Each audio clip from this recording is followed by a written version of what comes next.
Hello mga guys, dito tayo ngayon sa ating mga tanim na saging guys kasi paparating na bagyo.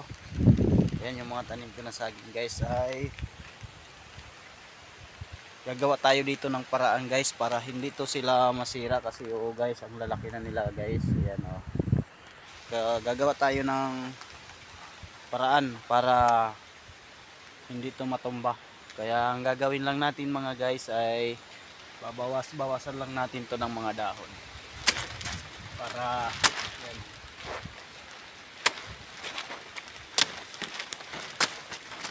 So ganun lang guys.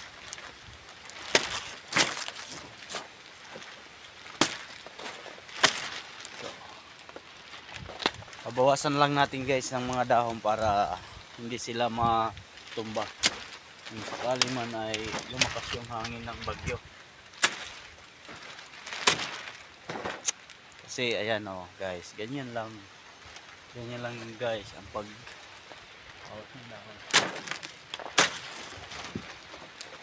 yan na guys, babawasan lang natin sila ng mga dahon pero hindi natin halatin kasi sayang naman pag matumba to guys, kasi malakas na yung hangin lakas ng hangin guys, kaya sayang naman yung mga tanim natin na saging kung di natin yan may salba. Baka pag balik natin dito sa bundok mga guys, balik natin dito sa bukid ay wala na tong mga saging natin, baka puro na tumba.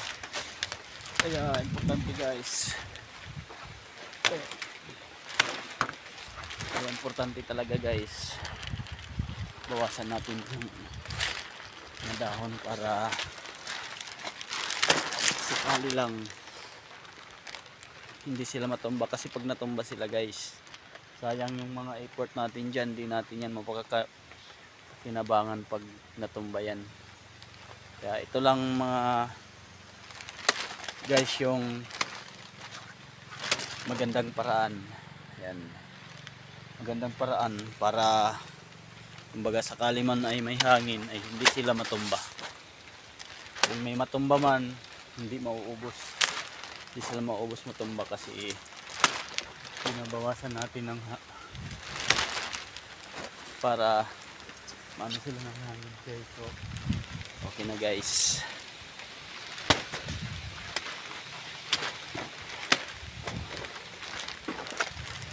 Kailangan talaga to gawin natin sa hala para di tayo malugi sa ating pagtatanim ng mga saging. Ayan ito.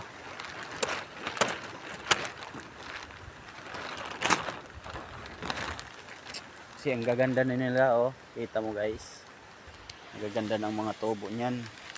Kaya kailangan natin talaga na di matumba kasi sayang talaga ang effort natin dito pag ito ay dinaanan ng bagyo, lahat ito masira.